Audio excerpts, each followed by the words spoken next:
ভাবিকে সুন্দর করে সাজুগুজু করায়া আপনি বোরকা ছাড়া এই ভাবিকে নিয়ে চলেন কিসের জন্য? বলতেছে এলাকার মানুষের কিন্তু হক নাই, ও হক আদায় করতেছি এলাকার ছেলে পেলে। এলাকার ছেলে যে রাত 12টার পরে স্বপ্ন দোষ হবে, সব দোষ হবে ওর বোর। জোরান কথা ঠিক কিনা?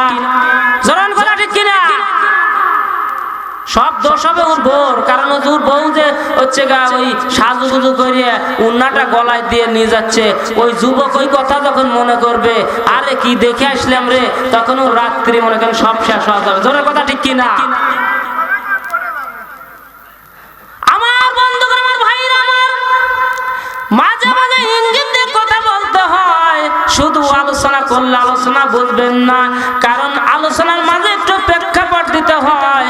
আজকের যুবকরা কিন্তু এইগুলোই আবার চায়। জোরান কথা ঠিক কিনা? আবার মগা আর মগি বাদাম খায় আর চীনা বাদাম খায় আর ফেসবুক চলায়, ইউটিউব চলায়, আবার প্রেমিক প্রেমিকা গল্প করে। এই যে দেখেন পাবনা যান, যত জায়গায় যান, যত পার্ক আছে, এই পার্কের ভিতরে জোড়ায় জোড়ায় কিন্তু বসে থাকে। জোরান কথা ঠিক কিনা? বাপ মা দেয় লেখাপড়া করার জন্য, আর লেখাপড়া তো 420 420, ওর দিকে তো তাকানি যায় না।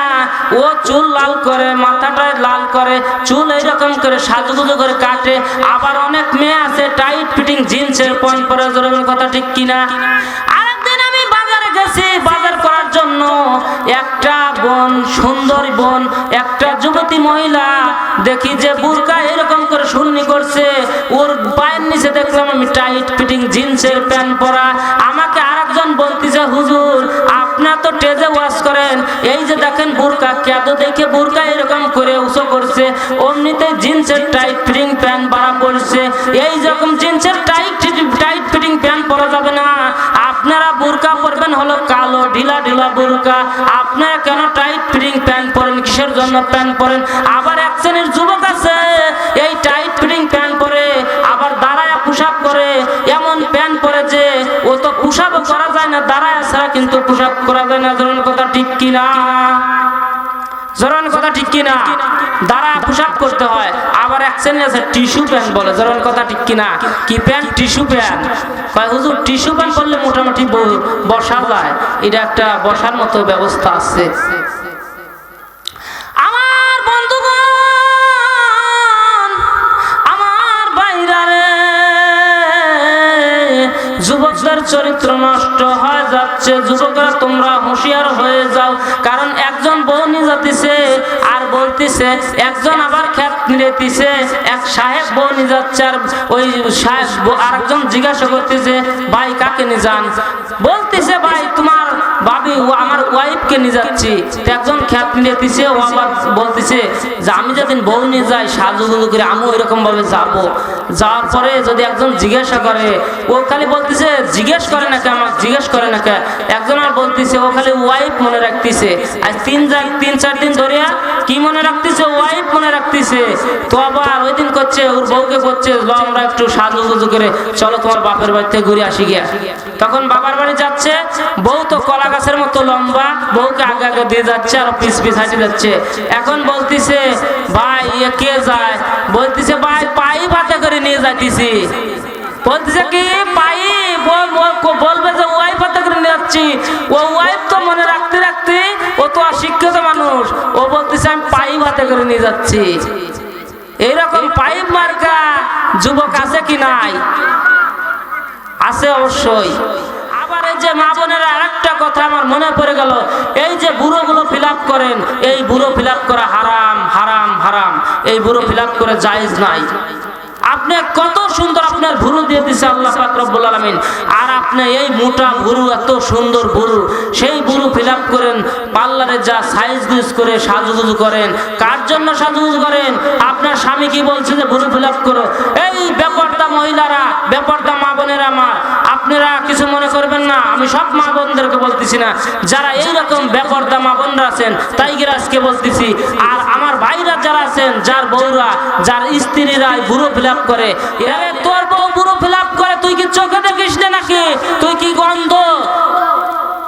তোর ভাতের তলে যে এক পিসাব, তো সাহেব বলতেছে যে আমি কুকুর দাবড়াই হচ্ছে গা এমনিতেই, মানে ভাতের তলে একজন মাছ দিছে, বলতেছে পীর সাহেবের কথাই বলে কুকুর বলে একলাই চলে যায়।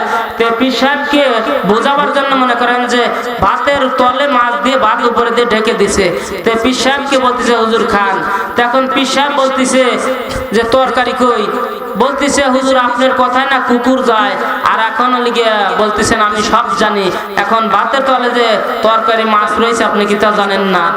তে আমার যুবক ভাইরা, আমার বন্ধুগণ, আমার যারা বিবাহিত করেছেন, নারীকে বেপরদায় যদি রাখেন আপনার গুনাহ হয়ে যাবে। এই যে বুড়ো ফিলাপ করে আপনার গুনাহ হবে। এই গুনার সমস্ত ভাগ মা বোনরা নিবে না, এই গুনার ভাগ আপনার নিতে হবে, আপনার নিতে হবে। কারণ রাসূলুল্লাহ সাল্লাল্লাহু আলাইহি সাল্লাম তার মেয়েকে চুল রাখবার জন্য রুমাল দিয়ে দিলেন, আর আপনার স্ত্রীকে চুল বাইর করার জন্য কাপড় কিনে দেন, যদি লাগে 12 হাত, মনে হয় কিনে দেন 10 হাত। 10 হাত কাপড় কিনে দেন নাকি 12 হাতি দেন না? মা বোনরা কাটিয়ে সাইজ সুইজ করে দর্জির দোকানে যায়, বুঝি না ব্যাপারটা। আমার বন্ধুগণ, আমার ভাইরা, আমার মা ফাতেমা খাতনে জান্নাত পরিচয় দিয়েছেন। আমার মা বোনেরা সেই খাতনে জান্নাতের সর্দারিনীর সঙ্গে জান্নাতে যাবেন। আর আমার যুবক ভাইরা, আমার বন্ধুগণ, আমার আল্লাহ নবীর সুপারিশ ছাড়া কিন্তু কেউ জান্নাতে যেতে পারবে না। আমার রাসূলুল্লাহ সাল্লাল্লাহু আলাইহি সাল্লামকে মা আয়েশা রাদিয়াল্লাহু তাআলা আনহু প্রশ্ন করলেন, ইয়া রাসূলুল্লাহ, ইয়া হাবিবাল্লাহ, এই পৃথিবীতে যে এত মানুষ আপনার বান্দা, এই বান্দাদেরকে আপনি চিনবেন কেমন করে চিনবেন? ভালো বান্দা কিরা, খারাপ বান্দা কিরা, চরিত্রবান কিরা আর বেচরিত্রবান কিরা, আপনি কেমন করে চিনবেন? আল্লাহ পাক নবীর পাক সাল্লাল্লাহু আলাইহি সাল্লাম বললেন, আয়েশা রে তোমাকে একটা বুঝাইয়া দেই। বলতেছে আয়েশা রে, যদি একটা ঘোড়া, যদি 100টা ঘোড়া যদি এক সারি যায়, যদি এক জায়গায় জড়ো হয়ে যায়, আর একটা ঘোড়া যদি চিত কপালে সাদা কপালিয়া থাকে, ওই সব ঘোড়া যদি কালো থাকে, তাহলে ওই ঘোড়াটাকে তুমি চিনবে নাকি? আয়েশা বলতেছে অবশ্যই চিনা যাবে। তাহলে রাসূলুল্লাহ সাল্লাল্লাহু আলাইহি সাল্লাম বলতেছেন যে আমার উম্মত হবে, যে আমার উম্মত হবে, আল্লাহর দাসত্ব করবে, গোলামি করবে, তাদের অন্তরের ভিতরে, তাদের মুখে দিয়ে নূর চমকাবে, কপাল দিয়ে নূর চমকাবে, নূর চমকাতে চমকাতে যাবে। আমি বেছে বেছে তাদেরকে আমি রব্বুল আলামিনের মাধ্যমে আমি জান্নাতে প্রবেশ করাবো। জোরান সুবহানাল্লাহ। আমার যুবক ভাইরা, আমার এইরকম পাইপ মার্কা যুবক হওয়া যাবে না, পাইপ মার্কা যুবক হওয়া যাবে না। পাইপ মার্কা যুবক যদি হতেন হয়, আল্লাহর কাছে কিন্তু একদিন ধরা দিতে হবে। জোরান কথা ঠিক কিনা? দুনিয়ায় আজ থেকে কাল না হয় পশু। এই দুনিয়াটা এমন জায়গা, কোনো থাকার জায়গা না। চিরস্থায়ী জায়গা হলো কবর, আর ক্ষণস্থায়ী জায়গা হলো এই দেশ, এই পৃথিবী, এই দুনিয়া। আপনি তা না চিরস্থায়ী জায়গা বানাইছেন দুনিয়াটা, আর ক্ষণস্থায়ী জায়গা বানাইছেন হলো কবর। জোরের কথা ঠিক কিনা? আমার বন্ধুগণ, আমার ভাইরা, আমার কুল্লে নাফসির যায়কাতুল মাউত। আল্লাহ পাক রব্বুল আলামিন প্রত্যেকটা মানুষকে সৃষ্টি করেছেন মৃত্যুর স্বাদ গ্রহণ করার জন্য। হযরতে খালিদ বিন ওয়ালিদ আল্লাহর ওলি ছিলেন, হযরতে খালিদ বিন ওয়ালিদ আল্লাহর ওলি ছিলেন, এবং হযরতে আবু বকর ছিলেন। হযরতে আবু বকর ইসলামের সর্বপ্রথম খলিফা ছিলেন। হযরতে ওমর রাদিয়াল্লাহু তাআলা আনহু দেশ পরিচালনা করেছেন। ইসলামের সর্বপ্রথম খলিফা হযরতে আবু বকর ছিলেন। দ্বিতীয়ত হযরতে ওমর দেশ পরিচালনা করেছেন। কিভাবে একটু দেশ পরিচালনা করেছেন, কিভাবে মানুষকে সম্মান করেছেন। হযরতে আমিরুল মুমিনিন হযরতে ওমর রাদিয়াল্লাহু তাআলা আনহু এবার পাহাড়ের পাদদেশ দিয়ে যাচ্ছেন। যাওয়ার সঙ্গে সঙ্গে দেখেন 3টি ছেলে পেলে আর একটি বুড়ি মহিলা মা কান্নাকাটি করতেছে। হযরতে আমিরুল মুমিনিন খলিফাতুল মুসলিমিন ওমর রাদিয়াল্লাহু তাআলা আনহু এবার দেশের প্রেসিডেন্ট থাকাকালে বলতেছে, আমি পাহাড়ের পাদদেশ দিয়ে যখন যাচ্ছি তখন কান্নার গুঞ্জরণ কোত্থেকে আসে রে? কোথায় থেকে কান্নার গুঞ্জরণ আসে? এবার কিছু দূর যাওয়ার পরে দেখেন একটা বুড়ি মহিলার ঘরে খাবার নাই। এবার বুড়ি মহিলাকে কে জিজ্ঞাসা করতেছে, মা আমি তোমার ঘরে খাবার নাই কিসের জন্য? বলতে চাই 3টা খোঁজ খবর নেয় না, কেউ সারা শব্দ নেয় না। পাড়া প্রতিবেশীর কাছে যা সাহায্য চাই কেউ আমাকে সাহায্য করে না, খোঁজ খবর নেয় না। এবার বলতেছে আমিরুল মুমিনিন খলিফাতুল মুসলিমিন ওমর রাদিয়াল্লাহু তাআলা আনহু দেশের প্রেসিডেন্ট থাকাকালে ওই রকম প্রেসিডেন্ট আর জীবনে হয় না, আর হবেও না। এবার আমিরুল মুমিনিন বলতেছে মাঝে আপনি হযরতে আমিরুল মুমিনিন খলিফাতুল মুসলিমিন ওমর রাদিয়াল্লাহু তাআলা আনহুর দরবারে চলে যাবেন, ওখানে গেলে আপনি খাদ্য সামগ্রী পাবেন। এবার আমিরুল মুমিনিন খলিফাতুল মুসলিমিন ওমর রাদিয়াল্লাহু তাআলা আনহু এবার বাইতুল মালের দরজার দিকে চলে আসলেন। এবার বাসার দিকে এসে বললেন আসলাম খাদেম ছিল, খাদেমের নাম ছিল কি? আসলাম। এই খাদেমের নাম ছিল কি?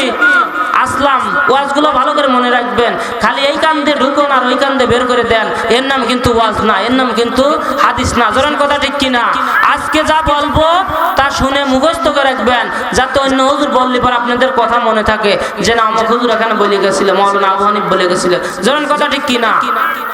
এবার আমিরুল মুমিনিন খলিফাতুল মুসলিমিন ওমর রাদিয়াল্লাহু তাআলা আনহু এবার বাইতুল মালের দরজার দিকে চলে আসলেন।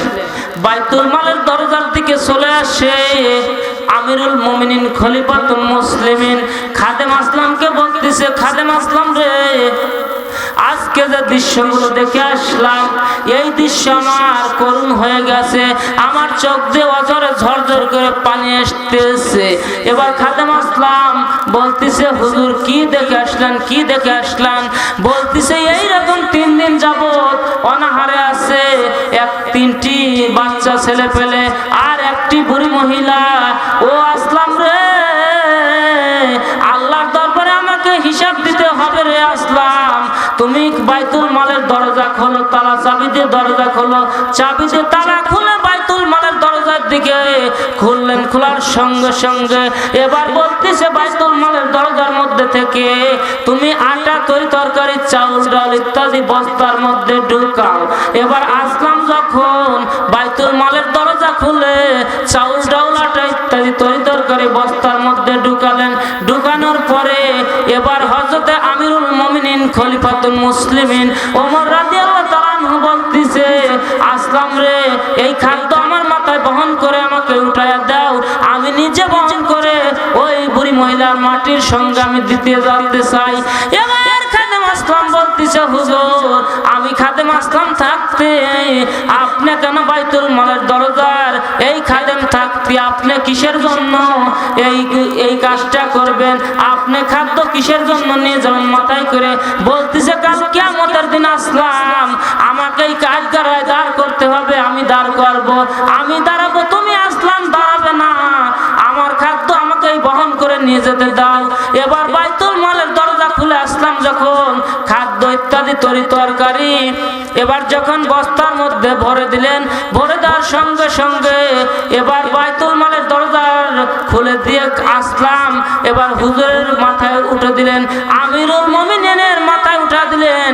আমিরুল মুমিনিন দেশের প্রেসিডেন্ট হয়ে খাদ্য বহন করে ওই বুড়ি মহিলাটির দরবারে নিয়ে গেলেন।